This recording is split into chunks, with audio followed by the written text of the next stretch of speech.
जे काही हे कार्य त्यांनी केलेलं आहे आणि आपण बघितलं असेल सरकारची तयारी किती होती। ते म्हणतात विरोधकांना सोबत घेतलं नाही। विरोधकांनी जेव्हा काही मुद्दे उपस्थित केले की हे मुद्दे या बिलामध्ये नाहीत, त्यांना वाटलं सरकार आडमुठी भूमिका घेईल। गृहमंत्री मोदयांनी सांगितलं मी 1 तासामध्ये ते अमेंडमेंट्स करून आणतो, तुम्ही पाठिंबा द्या।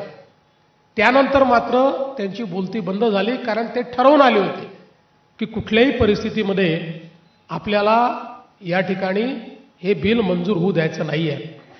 आपण जर बघितलं तर भारतीय जनता पक्षावर त्यांनी आरोप केला की तुम्ही काय केलं।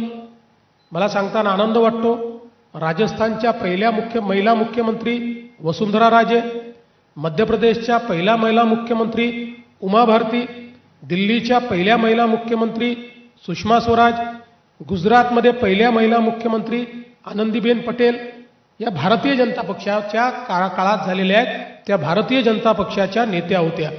त्यामुळे आपण जर बघितलं तर त्यापूर्वी वर्षानुवर्ष या राज्यांमध्ये काँग्रेसचं राज्य होतं, पण एकाही महिलेला त्यांनी कधी मुख्यमंत्री बनवू दिलं नाही।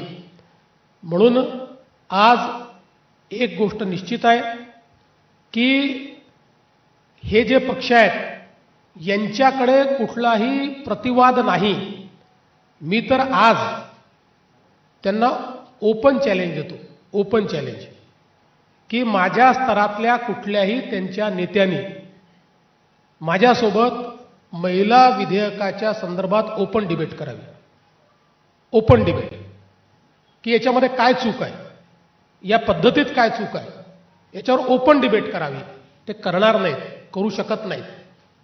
केवळ मुजोरी करायची आणि पळून जायचं, हे जे काही यांनी सुरू केलेलं आहे याच्या विरुद्ध देशभरात आणि महाराष्ट्रात आता महिलांचं एकत्रीकरण आम्ही करणार आहोत।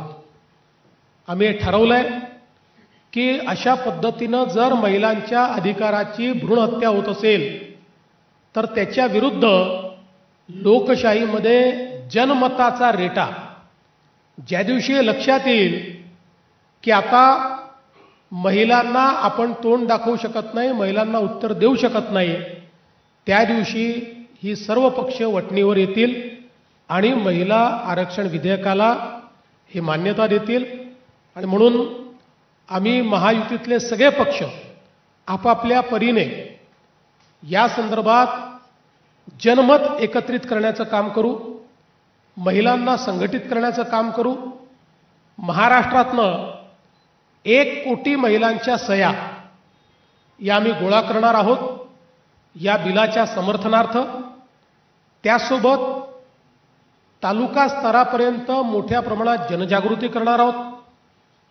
उद्या भारतीय जनता पक्षाने एक या संदर्भातला मेळावा बोलवलेला आहे, आमच्या मित्रांना देखील आम्ही तिथे निमंत्रित करू। सगळे पक्ष एकत्रितपणे आणि आपापल्या परीनं महिलांमध्ये जनजागृती करून महिला विरोधी चेहरा काँग्रेस, महाराष्ट्रामध्ये काँग्रेस, शरद पवार राष्ट्रवादी आणि उबाठाचा हा जो महिला विरोधी चेहरा आहे, हा चेहरा आम्ही उघडा करू आणि निश्चितपणे एक असा जनमताचा रेटा तयार होईल की मुकाट्याने या सर्वांना महिला आरक्षण विधेयकाला समर्थन द्यावं लागेल।